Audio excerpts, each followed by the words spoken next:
And nerds, Google just made a bombshell announcement with the release of Gemini. It's a ChatGPT rival that's claimed to have even better performance. Well, that's at least to the technical report that they're claiming. And I went through that along with a host of other videos that they just uploaded today onto YouTube, which we're gonna be going through it all in this video. As a lot of the tests were very much related to us data nerds, like this one here where Gemini was asked to analyze a graph, and it was able to dive deeper and provide some thoughtful responses. Now I'm pretty stoked that we have this competitor to ChatGPT, as whenever companies compete, we, as the consumer, win. So let's dive into this. So what is Gemini? Well, it's Google's largest and most advanced model, and it's brought to you by the team of Google DeepMind. And this subsidiary think tank behind Google is the brains behind a lot of popular products like AlphaGo and AlphaZero. Gemini is available today inside of Google Bard. And you could do things like I did here, where I imported a graph and then asked it to provide insights. Now this is a graph on top skills requested in data science job postings. And it was able to identify key things like Python being the most in demand skill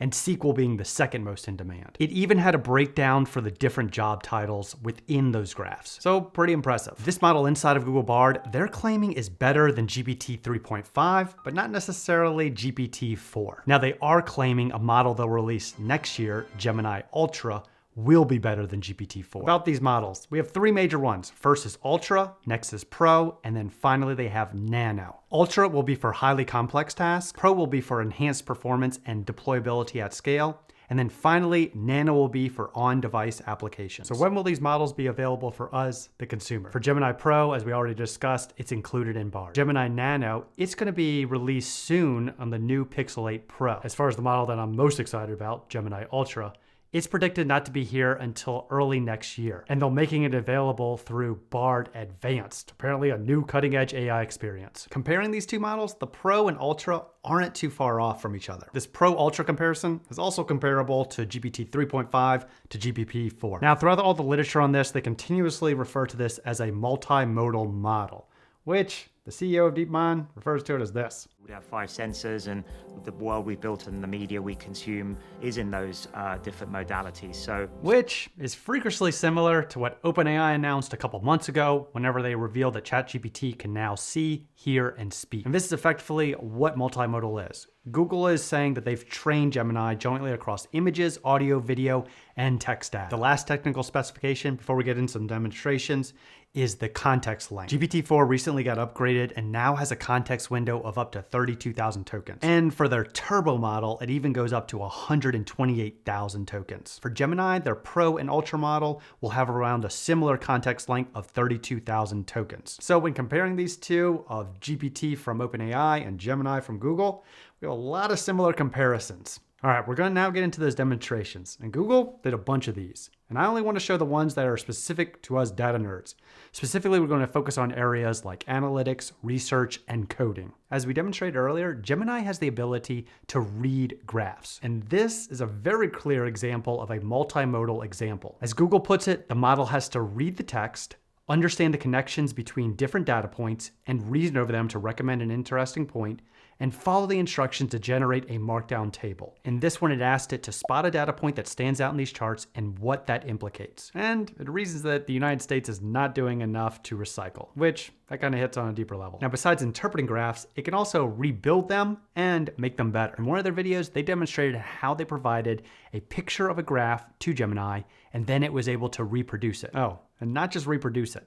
It also went further and added current data to the graph so it was up to date. And I'm routinely finding graphs on news articles or social media that I want to actually go in and dive into the data. And now this provides a capability to actually do that. Now I tried to recreate this with Bard by feeding it the graph and asking it to give me the data points from it. At first, it looked correct, but when I went through and scrolled through the numbers and double checked it to the chart, a lot of them were not matching and seemed like a little bit of a hallucination. Now I did test this with ChatGPT and asked it to do the same, and it told me this: I can provide descriptions, general observations, and comparisons based on the visual information, but not numerical data extraction. But I'm persistent. I said, hey, can you guesstimate it?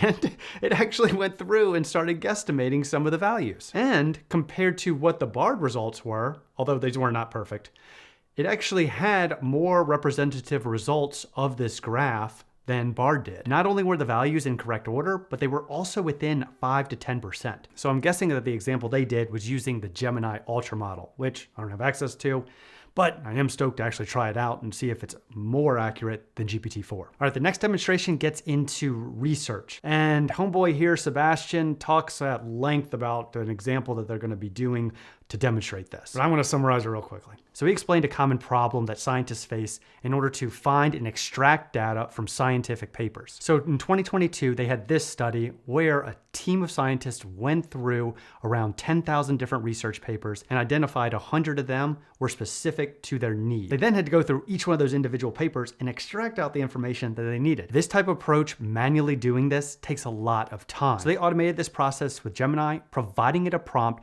to search through over 200,000 research papers. It read through them individually and then categorized it to whether it was relevant or not to the topic. Finally, they got this table that shows the different publications that related, along with key information directly cited inside those research papers. So imagine how those scientists feel watching this and seeing that Gemini was able to do this in a lunch break. All right, the last demonstration to get into is coding. And previously I had done a comparison video where I looked at ChatGPT versus Bard when it came to coding and data analytics.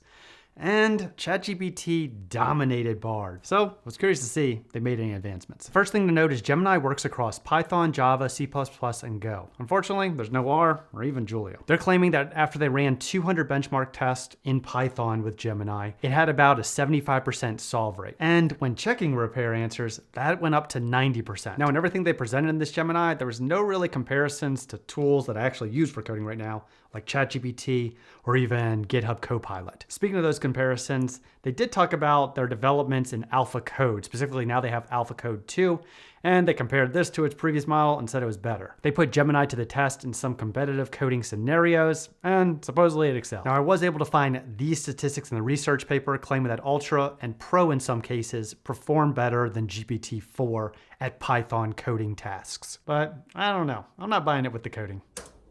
Dead nerds, wrapping up this video editing and picking out some Chipotle. Anyway, I'm watching this video from AI Explain right now, who I highly recommend follow if you want to stay up to date with AI news. Anyway, he's pretty optimistic about this Alpha Code bombshell that he calls it, and he thinks that this is a very big improvement for coding. So, I don't know. We'll see how it goes with it. All right, back to me. Now there's one other bonus area that I want to talk about, and that's the ability of Gemini to be able to extract out information in what it sees. Check out this demonstration. Tell me what you see. I see you placing a piece of paper on the table. I see a squiggly line. What about now? The contour lines are smooth and flowing, with no sharp angles or jagged edges. It looks like a bird to me. Now you may be like, Luke, that was just drawing a silly little duck. And you'd be right. But think of it the aspect of you're working on some sort of task. Maybe you're doing some sort of coding. And Gemini or some sort of large language model is there beside you, actually helping you out and pointing you out in the right direction as you go forward. And because it's doing this in real time, it can provide you in the direction that you need to go to get to your endpoint faster. That does sound a little bit scary now that I'm saying that out loud, because it sounds like AI is controlling what you're doing. But I think if it's developed in a responsible way, which is why we need to keep an eye on these technologies, I think that we can use this powerful tool for good. All right, as always, got value out of this video, smash that like button. With that, I'll see you in the next one.